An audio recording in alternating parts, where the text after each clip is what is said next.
Dragi moji, živjo, Alenka tukaj, Ellen mama tukaj. Znovu tatujem, preden spet lase čez vržem, sem tukaj, da ne hitvite, ampak nima veze, ker bi tako še na tej strani vse. Tako da je to v bistvu manjši del. Tako tem zaenkrat. Upam, da ste imeli lep Valentinovo, v bistvu zmagovalce iz mojega giveawaya iz prejšnjega videa sem jim že pokomentirala, tako da če nimaš komentarja, nisi zmagal, če imaš komentar, si zmagal, čestitke tistim, ki so zmagali. Pa ful ste lepe stvari pisali, jaz sem bila v bistvu to ganjala, da sem dvakrat kar zajokala, tako da wow.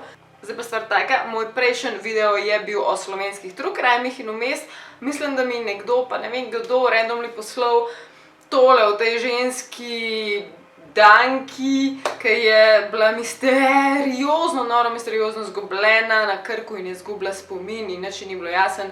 In mislim, da je šla po leta zgodba ful odmevna, ampak takrat sem bila verjetno nek na morju, na Krku, ne saj ne. V glavnem nisem takrat o tem govorila, za me pa tako not potegnila, da sem rekla, da bom in da hočem in danes bomo o tem govorili. Čist mi je fascinantno, da se taka zgodba sploh zgodi in tako pri nas je mišljenik na Balkanu, medtem ki je čist tako ameriška, filmska, sploh mi ni mi jasen, how, what. Ker je res cool pri tej zgodbi je to, da je šla resno odmevno, ker itak se navezuje na ful različnih držav že po defaultu, ker v originalu niso vedeli, s kje ona je, ko so jo najdeli, ker je ona izgubila spomin za prek 20 dni in avtomatično je bilo povezano z marsikatero državo. Govorila je fluidno, torej tekočo angleščino z britanskim naglasom, tako da valjda takoj pomisliš, da je tam kje in pridete države v stik. Potem so razmišljali, mogoče je Slovakinja, spet se je povezala Slovaško v Hrvatica. Preprosto je bil res mindfuck vse skupaj. Ampak njena zgodba je zdaj zunaj, tako da ne bo več veliko ugibanja, ampak preden čisto vse razložim, še vedno bom probala čim več povedati, kaj se je vse zgodilo. Torej, ko so jo našli, njeno osnovno bizarno stanje je bilo, kot sem rekla, brez spomina. Od 20. avgusta do 12. septembra, torej 22 plus dni ona ni imela pojma, kaj se je izgubil, popolnoma dezorientizirana, torej ni vedela, kje je, kako je tja prišla, nič ni bilo jasen. In pa da ne govorim, koliko je bila poškodovana in pokrita s krvavo deko. Ona to razloži tako, da reče, zbudila sem se ponoč. Predstavljaj si to, brez spomina se zgubiš ponoč. Ne veš, kje si, ne veš, kaj se dogaja, vse te boli. Ja, pa zmrzvala je od mraza, ker vemo, da na Krku, tudi če dokaj poletje, še vedno po noči ne boli vroče. Torej, pokrita s tisto krvavo deko se je stiskala ob kamen. Še hujš dejstvo je to, da ne samo, da je bila potolčena in da je vse bolelo, bila je tudi paralizirana, v bistvu vse, kar je lahko premikala, so bile roke. In valjda sledi to, da itak ti nič ni jasno in končno pač se dan naredi, sonce vzide in je končno videla, ok, I get it, jaz sem na otoku in na morju, no kaj pač. Vse, kar pa je imela takrat pri sebi, ko se je zbudila, so bila sončna očala, katera je prepoznala, torej so bila očitno njena in pa plastenko z vodo, hvala fucking Bogu. Torej, ko je prišla do bolnišnice, so oni tako obvezali vse rane, jo osnovno oskrbeli in tudi dojeli. Ugotovili, da je imela pretres možganov in pa kri v ledvicah in posledično zaradi te krvi v ledvicah je bila baje ohromljena. Zdaj, bizarno je, da je ona klicala na pomoč in to v angleščini. Zakaj je to bizarno? Ker je bila v osnovi Slovakinja.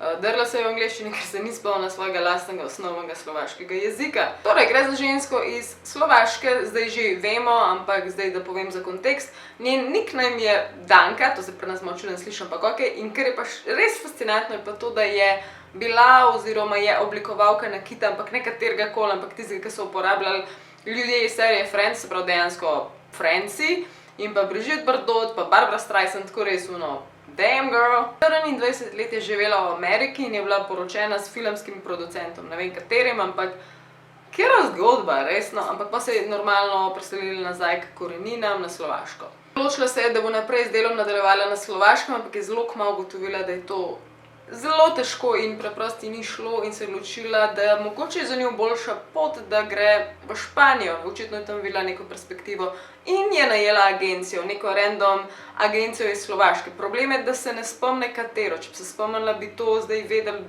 približno, kdo so potencialni kriminalci v tej zgodbi, ampak niso tega še vedno ugotovili. Se ni spomnila.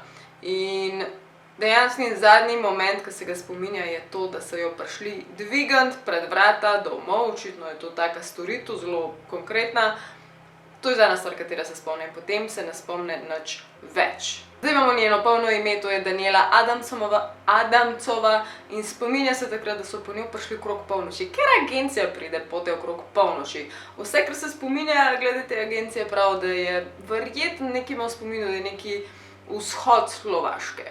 Ona se spominja svoje zgodbe v smislu, da je bila definitivno ugrabljena. Mene zanima, zakaj. Torej, zakaj?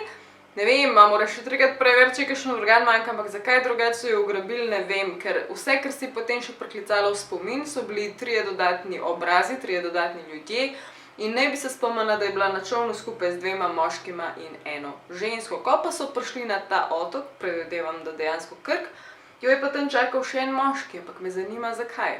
Ona je prepričana, da ne bi jo želeli ubiti, ampak spet zakaj? Po drugi strani, zakaj ni bila umorjena, ne? Ona predvideva, da je možnost, da glede na to, da so jo pokrili z neko brisačo / deko, da so že predvidevali, da jo je mogoče jim uspel ubiti, da je bila že kot truplo, in so mislili samo, kot ok, tako to je to, to je ena opcija. Kasneje so policisti oziroma raziskovalci tam na območju našli še njen ruzak, nahrbtnik je bil pa poln enih smeti. Bil je še nek sprej za komarje, bila so neka oblačila, nek nakit, tako traparije, ampak ni bilo pa denarnice, logično, ker če bi bila denarnice, bi najbrž bili dokumenti in bi najbrž lahko sklepali, kdo ona je. In v tem je bila ta misterija, da to je pa manjkalo. Vse, kar je noter našla, so bili ključi od njenega stanovanja na Slovaškem. Ni bilo pa nobenih papirjev, res nobenih, da bi nakazovali, jo povezovali skupaj s to agencijo, katero je najela, torej lepo so zbrisali sledi za sabo, obviously. Še ena stvar, ki je nenavadna poleg tega, da so jo pustili živo, pravzaprav je to, da je imela na prstih lepilo. Kdo ve, kaj bi to lahko bilo, lepil. Zdaj ona trdi, da se ji spomin vrnil in sicer od dneva naprej, ko ne bi prišla nazaj na Slovaško. Očitno je mogla biti v domačem okolju. Zdaj, tako da psihično prav, da je v redu, stabilna, čeprav tako moje sami zase še najtežji povemo, smo v redu. Fizično pa ni v redu. Ves čas ima probleme z želodcem, ne more spati. Ves čas jo boli glava, ker je normalno po pretresu načeloma. Problem je tudi, da tako kot prej ni imela denarja, še vedno nima denarja in v bistvu dobi samo 120 evrov socialne pomoči na mesec, ker pa ni dosti niti, da si plača najemnino. Tako prav, da na Slovaškem niti prijavila ni tega primera policije, medtem ko na Hrvaškem je niti niso vzeli prstnih odtisov, tako da nimajo sploh ničesar, da bi nadaljevali s tem primerom in v bistvu vse ostalo v zraku. Lahko samo opozarjajo ljudi, da ne pazijo, s katerim agencijam se bavijo, obviously. To je tudi zanimivo, kako je sploh prišla ven zgodba o tem, kdo ona je, tega nisem povedala. Full weird, ker se niso oglasili neki Slovaki, ampak hvala Bogu je šel ta primer tako daleč in zelo glasno in so zelo preverjali, če tudi Angleženja, da so se na koncu eni Čehi oglasili in so rekli, ja, mi smo z njo se družili na eni točki in potem je tudi iz Amerike so prišle neke informacije, neki detajli v njej in tako naprej.